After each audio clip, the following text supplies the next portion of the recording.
Welcome to my channel Maurya Guru. Friends, NEET के exam में बचे हुए हैं 30 डेज। 30 डेज में आप क्या कर सकते हैं? अब आप ये सोच रहे होंगे कि जिसने अभी तक प्रिपरेशन नहीं की वो 30 डेज में क्या कर सकता है।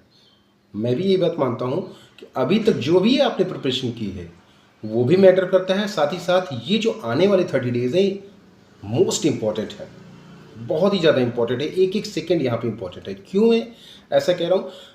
एक एग्जाम्पल के तौर पे देख लीजिए, जब आप कोई रेस करते हैं या मैराथन करते हैं या फिर मान लीजिए 10 किलोमीटर की रेस कर रहे हैं, तो 8 या 7 किलोमीटर तक सभी लगभग साथ साथ चलते हैं, ठीक है। लेकिन जिसने एनर्जी सेव कर रखी है, जिसने अपना टारगेट सेट कर रखा है, वो 7 किलोमीटर के बाद जो बचे हुए 3 किलोमीटर हैं, ठीक है, उसमें अपनी रेस को मीन्स अपनी स्पीड को बढ़ाता है और वो गोल को अचीव कर लेता है। बस यही यहाँ पे भी है। आपने जो भी अभी तक पढ़ाई की है वो ठीक है, लेकिन अब उस पढ़ाई को पूरी तरह से एक महीने में किस तरह से आप ग्रैस्प कर सकते हैं, किस तरह से उसको यूटिलाइज कर सकते हैं, किस तरह से उसको वर्क कर सकते हैं, ये ज़्यादा इंपॉर्टेंट है। क्योंकि फाइनली एग्ज़ाम में 1 मंथ का जो समय है उसी में सारी चीज़ें आपको यहाँ पे रिवाइज करनी है।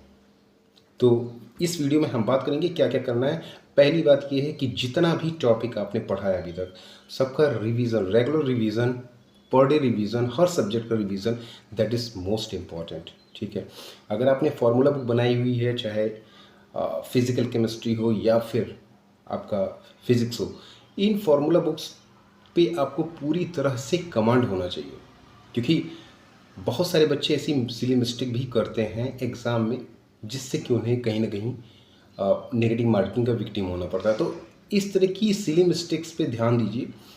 तीसरा सबसे इम्पोर्टेंट पॉइंट ये है कि इस समय इन 30 डेज में एटलीस्ट 15 से 20 फुल टेस्ट सीरीज आप लगाइए और 2 to 5 के टाइम में लगाइए। मीन्स 2 बजे शुरू करिए और 5 बजे तक लेके जाइए, जिससे कि इस समय आपको ऐसा लगे कि हाँ, मैं एक एग्ज़ाम दे रहा हूँ, एग्ज़ाम प्रिपरेशन कर रहा हूँ। और जब आप एग्ज़ाम में जाएं तभी आपको लगे, ऐसा हेजिटेशन हो, जैसे बहुत सारे बच्चों को अंदर से प्रेशर होता है कि मेरा एग्ज़ाम हो गया, मेरा एग्ज़ाम पेपर आ गया है। तो ऐसी फीलिंग आपको ना हो तो ऑफलाइन टेस्ट सीरीज़ आप कर लीजिए, वो ज़्यादा इम्पोर्टेंट है। और साथ ही साथ इस समय फर्जी विवाद में मत पड़िए, किसी से आर्गूमेंट मत करिए, केवल अपनी फोकस करिए अपनी स्टडी पे।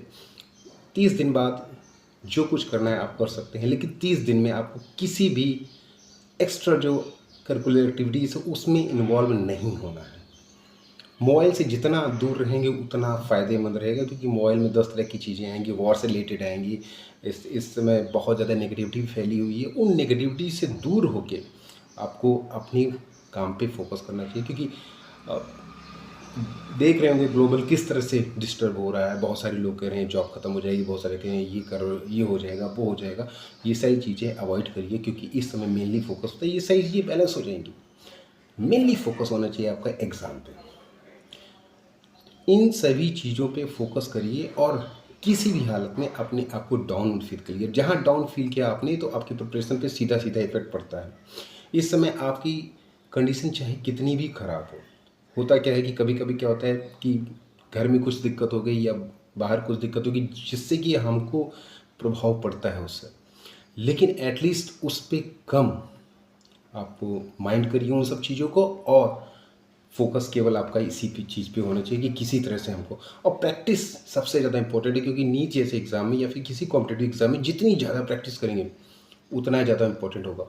और लगातार अगर आप किसी भी चीज़ को पढ़ते जाएंगे पढ़ते जाएंगे पढ़ते जाएंगे तो वो आपके दिमाग में बैठ जाएगी और तुरंत रिकॉल करेगा आंसर।